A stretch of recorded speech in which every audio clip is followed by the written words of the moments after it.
Muhammad Ramdhanu alias Danu, saksi kunci kasus pembunuhan ibu dan anak di Subang turut bocorkan sosok yang mengintimidasinya. Dalam persidangan, Danu mengaku mendapat intimidasi saat jalani pemeriksaan di Polres Subang. Intimidasi itu dialami Danu saat ingin membongkar kasus pembunuhan Tuti Suhartini dan Amalia Mustika Ratu. Hal itu diungkap oleh Danu saat menjadi saksi dari terdakwa kasus Subang, Yosef di Pengadilan Negeri Subang, Kamis, 25 April 2024. Diakui Danu, sosok yang mengintimidasinya yakni Kapolres hingga penyidik di Polres Subang. Kepada majelis hakim, Danu mengaku takut saat harus mengungkap pembunuhan itu. Saya mau melakukan kejujuran tapi saya seperti dihalangi untuk tidak berkata jujur, kata Danu. Sempat enggan menyebutkan sosoknya, Danu akhirnya mengaku siapa yang menghalanginya. Danu mengaku dihalangi oleh oknum Kapolres itu saat ia ingin mengakui perbuatannya. Salah satunya Danu menyebut penyidik yang mengintimidasi tersebut bernama Arif. Arif sendiri diduga merupakan keponakan Yosef Hidayat. Pada tahun 2021, tepatnya saat kasus Subang, ia berpangkat Bribtu dan bertugas di Polres Subang.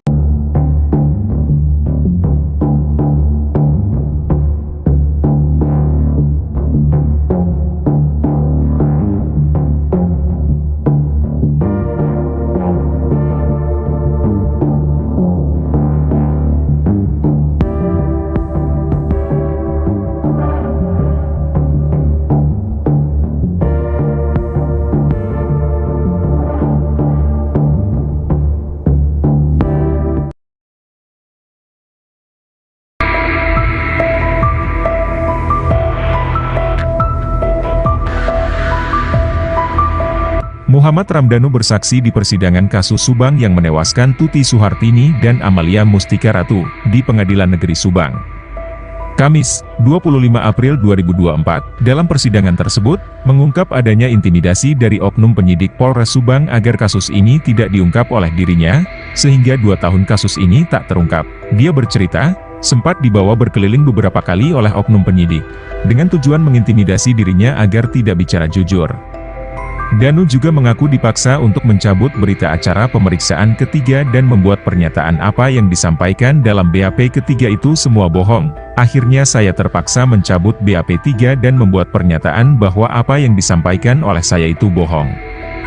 Padahal apa yang disampaikan di BAP 3 itu fakta yang sebenarnya, seperti yang saya ungkap saat kasus ini diambil alih oleh Polda Jabar dan hari ini di persidangan, ungkapnya, Danu juga menyebut beberapa orang penyidik Polres Subang itu menyiksa dirinya, dengan cara menginjak kaki Danu dengan meja hingga dilempar pisau. Karena intimidasi itu, dia menyebut kasus ini butuh waktu lama terungkap. Saya menghubungi kuasa hukum saya dan menceritakan semuanya ke kuasa hukum, kemudian mendatangi Polda Jabar untuk mengungkap kasus tersebut, ucapnya lagi. Memang ada beberapa kali diajak keliling-keliling, ya. Sampai akhirnya setelah keliling-keliling itu baru tanda tangan yang bohong ini. Ya. Saudara saksi kenal dengan Pak Taryono? Kenal. Saat itu ada ikut keliling-keliling saksi? Tidak ada. Atau yang nginjek kaki saksi dengan meja? Ada Pak Taryono di situ? Ada. Pada saat kejadian itu ada Pak Taryono? Oke. Atau yang lempar pisau? Lempar pisau itu pas ada Pak Adi. Pak Taryono ada di situ? Nggak ada. Ada Pak Adi saja. Pak Adi. Yang lemparnya siapa? Bukan orang Subang. Bukan orang Subang. Tapi kenal. Kenal. Siapa? Mereka bilang dari Mabes Pak. Mereka bilang dari Mabes ya. Tahu namanya? Tidak. Oh enggak. Tapi tahu fisiknya. Tahu postur tingginya.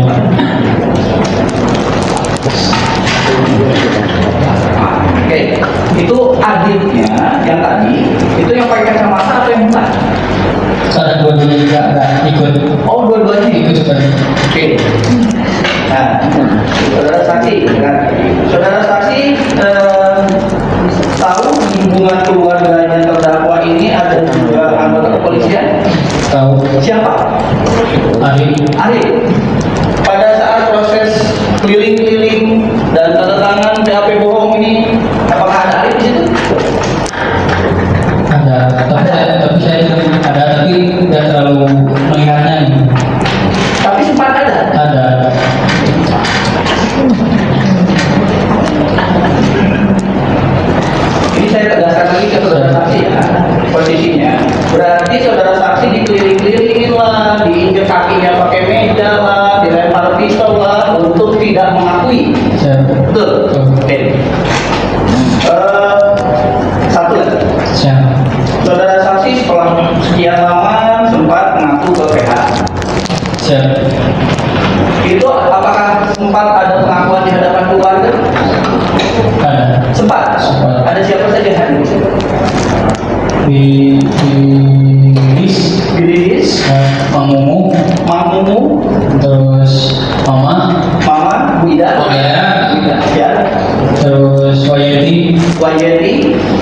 Terus sama Bapak Danu. Sama Bapak Danu? Iya. Pak Surono? Iya. Oke. Pengakuan itu apa yang memang diceritakan saksi sekarang di persidangan atau ada yang dikurangi, ada yang ditambah, ada seperti apa? Yang di persidangan itu? Oke. Saudara saksi tahu saudara saksi sekarang sebagai tertentu LPSK? Iya. Sejak kapan? Sejak 2023. 2023? Ya. Setelah mengungkap saudara sesuatu ini? Ya. Jadi Selain mengungkap terkait sering terjadi cekcok hingga kontak fisik antara Yosef Hidayah dengan korban Tuti dan Amel, Yoris juga ungkap tabiat sang ayah. Yoris menyampaikan kepada majelis hakim bahwa terdakwa sering menyakiti istrinya Tuti, selain menyakiti fisik juga batinnya. Diketahui, Mimin merupakan istri kedua Yosef dan memiliki anak dari suami sebelumnya yakni Arighi dan Abi yang juga terlibat pembunuhan. Saat persidangan Yoris belak-belakan bongkar tabiat sang ayah, ia menyebut Yosef kerap selingkuhi Tuti. Bahkan, Yoris sebut jika Yosef selingkuhi Tuti selama 10 tahun dengan wanita bernama Ade dan memiliki anak laki-laki. Setelah pisah dengan perempuan bernama Ade, selang beberapa tahun Yosef menikah siri dengan Mimin hingga sekarang. Selama persidangan, terdakwa Yosef terlihat geleng-geleng kepala melihat anaknya dengan penuh emosi memberikan kesaksian di persidangan.